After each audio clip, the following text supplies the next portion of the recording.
하나님의 말씀이었습니다.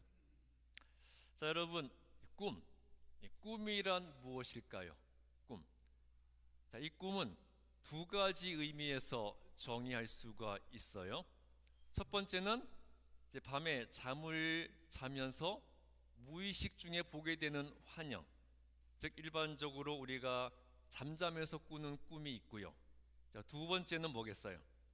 사람이 자신의 인생과 미래에 대해 가지게 되는 희망과 소망, 이거를 우리는 흔히 비전이라고 그러죠. 이 비전을 우리가 또 꿈이라고 표현을 합니다. 제가 오래전에 어떤 교회 부목사로 사역하고 있는 어느 날 아주 의미심장한 꿈을 꾼 적이 있어요. 당시 제가 사역하던 교회가 이 가디나의 크렌샤 마린에 있던 교회, 아마 아시는 분은 어떤 교회인지 아실 겁니다. 제가 그 교회에서 사역하고 있던 어느 날 밤에 꿈을 꾸는데, 꿈에 이 교회와 지역사회를 무너뜨리려는 악한 세력들이 엄청난 숫자로 몰려와서 이 크렌샤 남쪽 105 프리웨이 있는 쪽에 진을 쳤고요. 저는 그 악한 세력들로부터 교회와 지역사회를 지키려는 사람들을 이끌고 그들과 대치하고 있었습니다. 서로 멀리 떨어져 있었지만 그 적군들의 모습을 보는데 온몸을 뒤덮은 두꺼운 갑옷을 입고요, 얼굴도 거의 다 가리고 있는 그런 투구를 쓰고 있어서 얼굴은 잘 확인하기 힘들었지만 이 기골이 장대한 거인 족속처럼 보였어요. 성경에 나오는 어떤 족속 같았겠습니까? 그 네피림이나 아낙 족속 같은 그런 거인 족속이었습니다. 자, 숫자도 적군들이 훨씬 많았고요, 또 우리는 갑옷도 없고 투구도 없었지만 그래도 어떻게든 그 악한 세력으로부터 교회를 지키겠다는 그런 신념으로 모인 사람들이었습니다. 그런데 이 장대한 체격을 가진 적군들이 풍기는 이 사리와 악한 기운만으로도 상상을 초월하는 그러한 공포심을 느끼게 되었지만, 저는 저를 따르는 사람들을 보면서 우리가 무너지면 이 교회와 이 도시는 사탄의 세력에 넘어가게 되니까 우리가 절대 물러서지 말고 용기를 가지고 싸우자고 호소를 했습니다. 자, 드디어 적군들이 전열을 다 정비하고 우리를 공격하기 시작했고요. 우리는 온몸으로 그들을 막으면서 거의 백병전을 하는 것처럼 이제 전투가 시작이 되었어요. 그렇게 싸움을 하고 있는데 이 적군의 대장이 저를 발견하더니 저를 공격해 왔습니다. 그래서 저는 적군의 대장과 정말 치열하게 싸우고 있는 중에 살짝 그 얼굴이 흔들리면서 투구가 살짝 벗겨졌고요, 그 틈 사이로 얼굴을 확인하는 순간 제가 너무 큰 충격을 받고 놀라고 말았어요. 그 적군의 얼굴의 모습은 사람의 형상이 아니었습니다. 그러니까 몸은 사람의 형상인데 얼굴은 개의 형상을 하고 있었어요. 그 끔찍한 모습을 보면서 너무 놀라서 제가 비명을 지르면서 잠에서 깼습니다.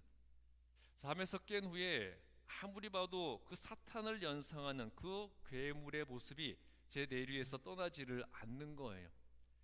그래서 이게 아무 의미 없는 그런 꿈 같지는 않은데 무슨 뜻일까 고민을 하게 되었고요. 그때부터 며칠 동안 그 꿈 생각이 떠나지를 않았습니다. 그래서 제가 아는 목사 중에 그리스도인들이 꾸는 꿈의 영적인 의미에 대해서 논문을 쓴 목사가 있어요. 그래서 그 목사에게 제 꿈 이야기를 하면서 이 꿈이 도대체 무슨 의미일까 물어봤습니다. 저는 내심 그 악한 적군들은 사탄을 연상시키는 세력 같고, 저는 그 사탄으로부터 교회와 지역사회를 지키려는 사람들의 지휘관이었으니까 아무래도 내가 영적으로 무슨 큰일을 하려는 것이 아닐까, 그런 기대를 내심 하고 있었습니다. 자, 제 꿈 이야기를 들은 그 목사가 한참 무엇인가를 생각하더니 몇 가지 질문을 던졌고요. 그 투구 사이로 보였던 얼굴의 모습이 개의 모습이었냐 물었고, 제가 그렇다고 하니까 이 목사는 확신에 찬 목소리로 그거는 개꿈이네 그러더라고요. 개꿈이었습니다. 정말 개꿈이 맞더라고요. 자, 개꿈이 뭐예요? 개꿈. 그냥 무의식 중에 아무 의미 없이 보게 되는 그냥 환영이잖아요. 자, 사람이 꾸는 꿈에는 다양한 종류의 꿈이 있어요. 어떤 꿈들이 있습니까? 길몽도 있고요. 흉몽도 있고 또 악몽, 태몽, 다양한 종류의 꿈이 있죠. 그런데 중요한 것은요, 사람이 자면서 꾸는 꿈은 사람이 깨어서 살아가는 인생에 어떠한 영향도 미치지 못한다는 거예요. 그렇죠? 사람이 자면서 꾸는 꿈이 사람이 살아서 깨어서 살아가는 인생에 어떠한 영향도 미치지 못해요. 자, 그러므로 인간에게 중요한 꿈은 자면서 꾸는 꿈이 아니라 무슨 꿈이겠습니까? 꿈이라는 말로 표현되는 비전과 소망이겠죠. 특히 하나님을 믿는 자에게 주시는 미래에 대한 비전과 소망은요, 하나님이 반드시 이루어 주시는 꿈이 돼요. 하나님이 나를 반드시 축복하시겠다는 그 언약의 약속과 계시와 환상이 그리스도인들에게 주어진 꿈이 된다는 겁니다. 자, 그리고 하나님이 주시는 꿈의 특징은 뭐겠어요? 하나님이 주시는 꿈의 특징은 반드시 이루어진다는 것이에요. 자, 사람이 잘 때 밤에 꿈을 왜 꾸게 될까요? 밤에 꿈을 왜 꾸게 되죠? 또 주로 어떤 꿈을 꾸게 됩니까? 많이 생각하고 있는 거나 간절히 바라는 것들이 꿈으로 나타나는 경우가 많잖아요.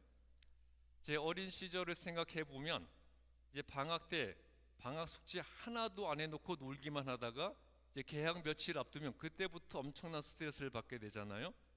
그때부터는 날마다 꾸는 꿈의 내용은 거의 동일해요. 어떤 꿈이겠어요? 방학 숙제 다 뒤어 있는 그런 꿈을 꾸게 되었습니다.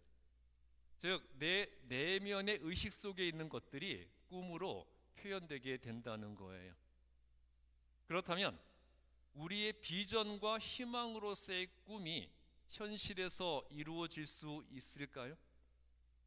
자, 중요한 것은요, 망상과 꿈은 틀리다는 거예요. 망상은 안 이루어집니다. 그러나 꿈은 반드시 이루어져요. 자, 비전으로서의 꿈은 하나님께서 자기 계시의 차원에서 인간에게 꾸게 하시는 거예요. 무슨 말이냐면 사람이 하나님을 위해서 놀라운 일을 하겠다는 꿈을 꾸고 하나님께서 그 꿈을 이루어 주신 후에 이 모든 것을 하나님이 하셨다는 것을 알게 해 주신다는 거죠. 그렇기 때문에 하나님에 대한 신뢰와 그의 능력에 대한 확신을 가지고 하나님의 영광을 위해서 그 꿈이 이루어지기를 바란다면 우리의 꿈은 반드시 성취되게 되어 있습니다. 그렇지만 하나님이 주시는 꿈이 이루어질 것을 믿지 못하거나 혹은 내 욕심과 정욕을 채우기 위해서 그 꿈이 이루어지기를 바란다면 그 꿈은 결코 성취될 수가 없어요. 그럼에도 불구하고 그 꿈이 성취되었다. 그러면 그 꿈을 성취해 주신 분은 결코 하나님이 아니시겠죠. 미국의 남북 전쟁 때 비록 전력은 더 약했지만 하나님 보시기에 의로운 전쟁을 했던 북군이 결국 승리를 했죠. 그때 미국의 대통령이었던 에브럼 링컨의 기도는요, 내가 하나님의 편에 서 있게 해달라는 기도였어요. 내가 하나님의 편에 서 있게 해달라. 솔직히 우리의 기도는 어떤 기도입니까? 우리의 기도는 어때요? 하나님이 내 편이 되어달라는 기도죠. 하나님이 내 편에 서달라는 기도가 우리의 기도인데 링컨의 기도는 내가 하나님의 편에 서 있게 해달라는 기도였어요. 하나님의 편에 서서 이 나라를 위한 위대한 꿈을 이룰 수 있도록 기도했습니다. 하나님의 편에 서서 하나님을 위해서 정말 위대한 꿈을 이 나라를 통해 이루게 해 주십시오. 기도했다는 것이에요.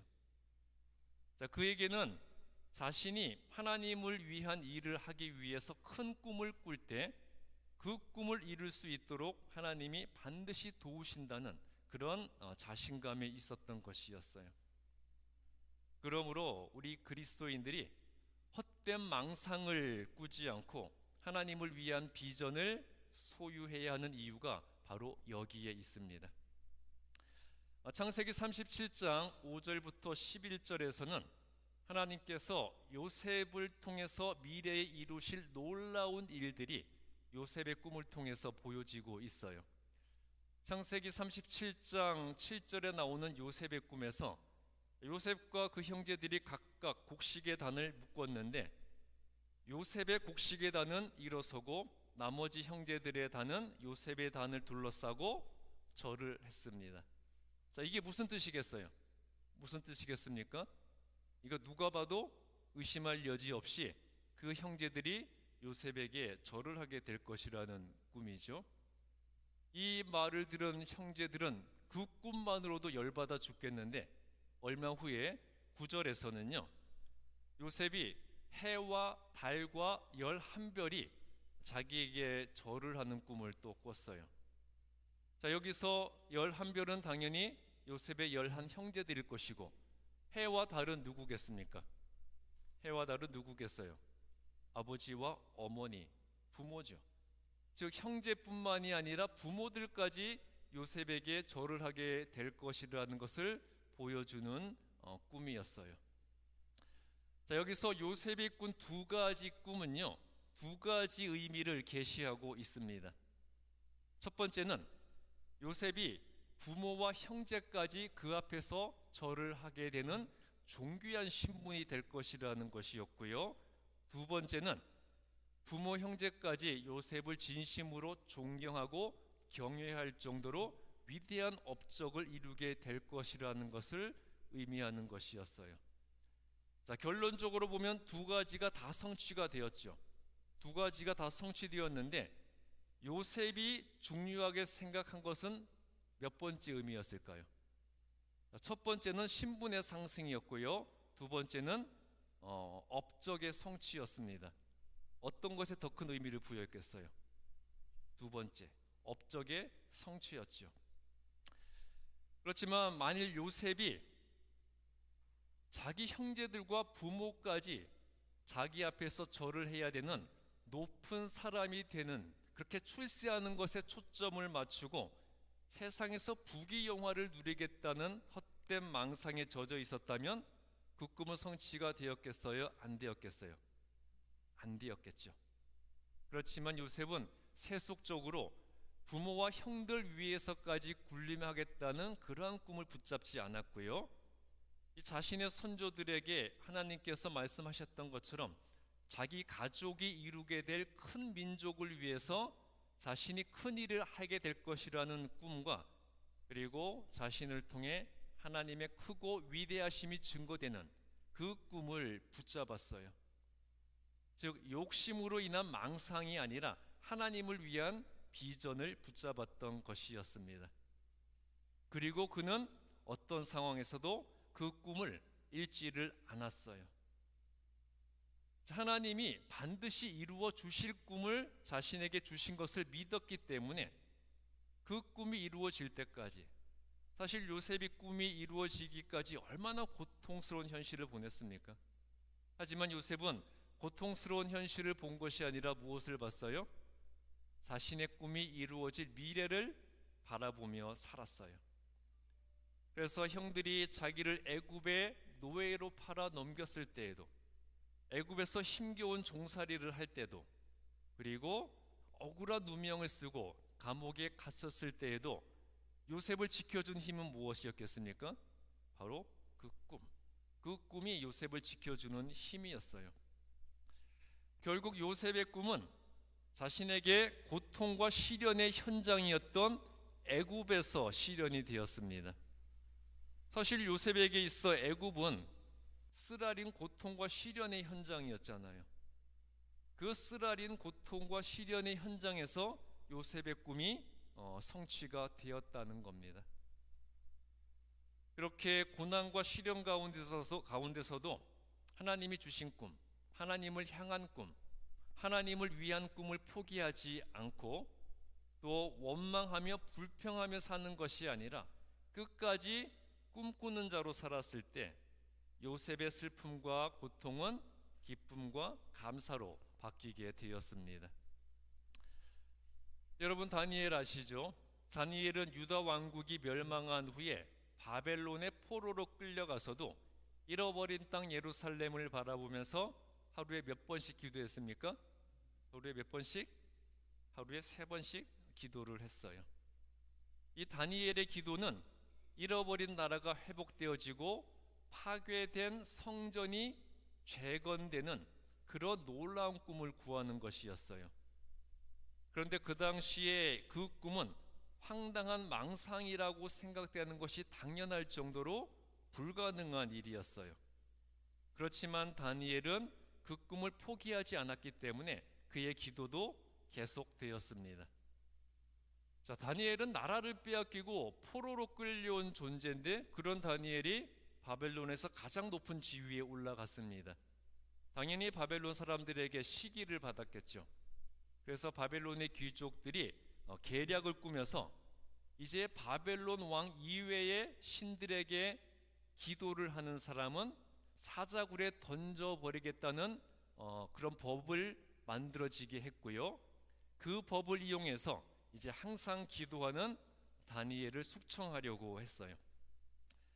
이제 다니엘은 자신의 꿈을 포기하지 않는 한 목숨이 위태로운 상황에 처하게 된 거죠. 자기의 꿈을 포기하지 않고 계속 그 꿈을 붙잡고 기도하면 사자굴에 던져지는 거잖아요. 자, 그런데 다니엘이 자기의 꿈을 포기했습니까? 안 했습니까? 했어요? 안 했어요? 다니엘이 누군지 아시죠? 포기했습니까? 안 했습니까? 포기 안 했어요. 그는 하나님 안에서 계속 꿈꿨고요, 결코 기도를 멈추지 않았습니다. 결국 사자굴에 던져지는 그 순간까지 붙잡고 있던 하나님과 연결된 그 꿈이라는 줄을 결코 놓지 않았어요. 자, 그 다음 일은 어떻게 진행됐는지 여러분들 다 아시죠? 사자들은 다니엘을 해치지 못했고요, 다니엘은 풀려나게 되었습니다. 그리고 다니엘을 대신해서 다니엘을 모략했던 자들이 사자굴에 다 던져지게 되었어요. 그리고 결국 이스라엘은 회복되고 예루살렘 성전은 재건되게 되었습니다. 자, 하나님은 절대 우리와 연결된 줄을 놓지 않으시는데 언제나 우리가 먼저 그 줄을 놓아버리고 있어요.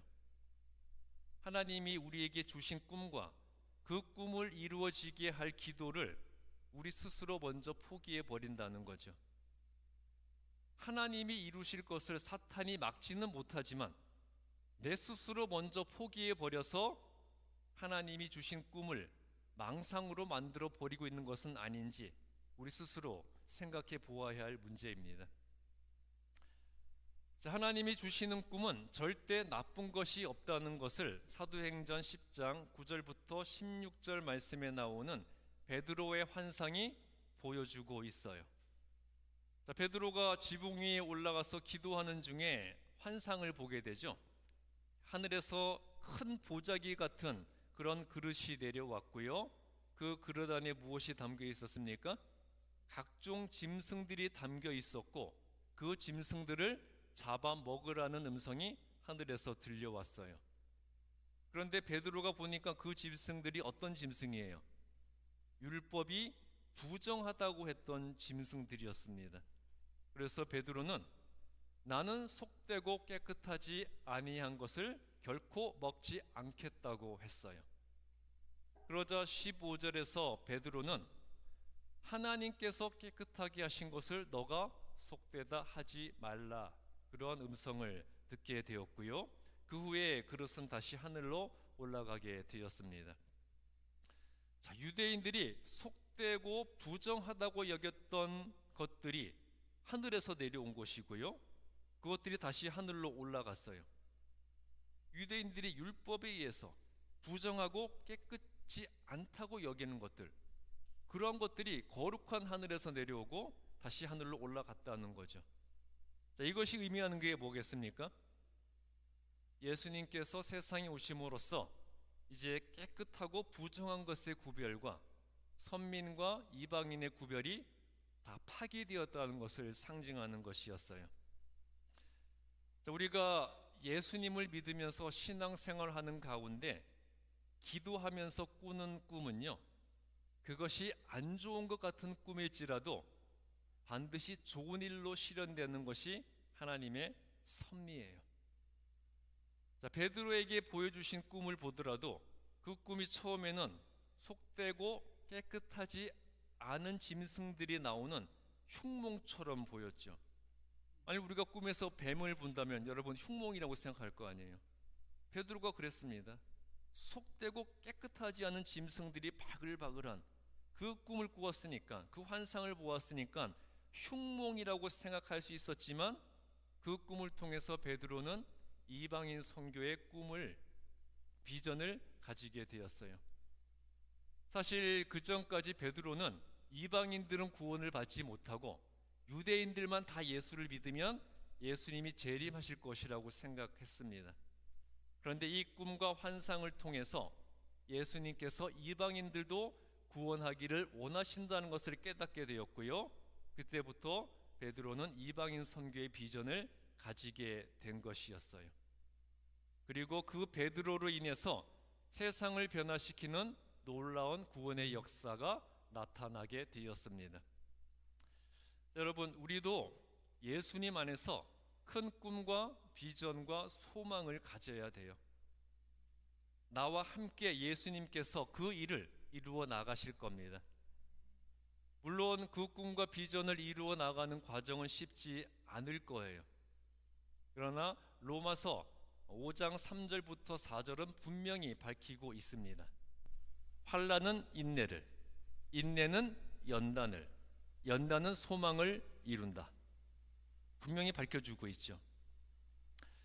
우리가 어떤 상황에서도 믿음의 그리스도인으로서의 꿈을 가지고 그 꿈을 잃지 않을 때 하나님께서 그 꿈을 통해서 우리를 영광스럽게 사용해 주실 겁니다. 그러니까 그리스도인은요, 내가 처한 상황이 어떠하든지 간에 현실에 얽매이지 않고 큰 꿈을 가져야 돼요. 여러분, 한국 피겨 스케이팅의 영웅인 이 김연아 선수가 숙명의 라이벌이라고 불렸던 그 일본의 아사다 마오 선수에게 주니어 시절에는 항상 밀렸었어요.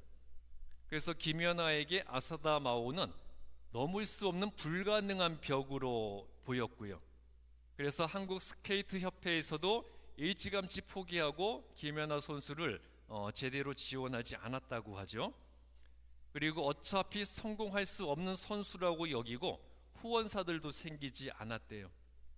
어떤 기업은 후원할 기회가 있었지만 김연아가 못생겼다고. 근데 김연아 얼마나 예쁩니까? 그런데 주니어 시절의 그 얼굴이 자기들 얼굴에 마음에 들지 않는다고, 저 얼굴은 돈이 안 되는 얼굴이라고 후원을 하지 않았다는 거예요. 자, 이런 힘든 상황에서도 꿈을 포기하지 않고 정말 열심히 노력함으로써 그 꿈으로 말미암아 모든 사람들이 불가능하다고 생각했던 일을 그녀는 현실로 만들었습니다. 어떤 상황에서도 꿈을 잃지 않았을 때 그 꿈이 불가능하다고 생각하는 일을 현실로 만들어냈다는 거죠. 또 다른 여러 스포츠 현장에서도요, 이 프로 구단에 드래프트 되지 못하고 정식 선수가 아니라 연습생으로 입단했지만 결국에는 그 꿈을 포기하지 않는 열정과 피눈물 나는 노력으로 성공한 선수들이 많이 있습니다. 여러분, 우리 교회 참 작고 연약하죠, 그렇죠? 그렇지만 우리 교회가 작고 연약하다고 그 작은 틀 안에만 머물러 있으려고는 하지 마세요. 우리가 가진 것이 없기 때문에 앞으로 가져야 할 것이 많은 거고요, 우리가 이루어 놓은 것이 없기 때문에 앞으로 이루어야 할 일과 이룰 수 있는 것들이 많은 거예요. 또 우리가 해놓은 일이 없기 때문에 앞으로 해야 할 일이 많은 겁니다. 모든 교회가 한 명으로 시작한다는 조건은 동일해요.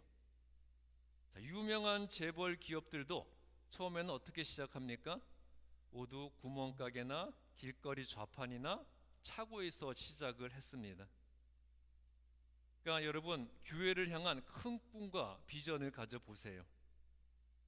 예배에 출석하는 것만으로 성도로서의 사명을 다하는 것은 아니에요. 그런데 우리가 날마다 교회 올 때마다 오늘 어떻게 교인 한 명이라도 더 안 오려나? 오늘 점심 식사 반찬은 뭘로 준비해야 되나? 뭐 찬양팀 성가됐을 때 오늘 내가 연습 안 했는데 삑살이 나오면 어떡하나? 또 오늘 그 꼴 보기 싫은 교인 어떻게 쳐다보나? 그리고 교회에 오면서도 내가 교회를 왜 다니는지, 예배를 왜 드리는지 그 본질도 모르고 그냥 언제든지 아무것도 아닌 사소한 것에 목숨 걸고 중요하지 않는 가치 없는 일에 집착하면서 얼핏하면 시험 들었다 그런 생각이 우리에게 머물러 있다면, 그러니까 교회에 대한 우리의 생각이 그런 수준에만 머물러 있으면요, 우리 교회는 결코 그 수준을 벗어날 수가 없어요. 그러면 우리 교회가 그런 수준이라면 그 교회에 다니는 우리의 수준도 어떤 수준이 되는 겁니까? 수준 낮은 교회에 다니는 수준 낮은 성도가 될 수밖에 없는 거예요. 여러분, 전도의 비전, 부흥의 비전, 선교의 비전, 또 교육의 비전, 지역 사회를 이끌어 나가는 교회로서의 비전, 그리고 이 지역 사회를 예수 마을로 만들겠다는 교회의 비전, 그런 비전을 한번 꿈꿔 보시기 바랍니다. 짱들의 말로는 오랫동안 꿈을 그리는 사람은 마침내 그 꿈을 닮아간다 라고 했고요. 또 아나톨 프랑스는 위대한 성취를 하려면 행동하는 것뿐만이 아니라 꿈꾸는 것도 반드시 필요하다라고 했습니다. 자, 성공과 실패의 차이점은 꿈과 자신감이에요. 나는 약하지만 하나님은 강하시다는 것을 믿고 인정하는 자의 꿈을 하나님께서는 반드시 이루어 주십니다. 그러니까 하나님 앞에서 내 환경과 상황과 여건을 따지지 마시고요, 또 하나님 앞에서 감히 나이와 건강을 따지지 마세요. 하나님 앞에서 감히 내 나이가 어떻고 그렇게 나이를 들먹이지 마시고요, 또 내가 이 나이에 뭘 하겠어, 내 나이는 무엇을 할 수 있는 나이가 아니야, 나는 조용히 물러나 있어야 돼, 그런 마음을 가지지 마시라는 겁니다.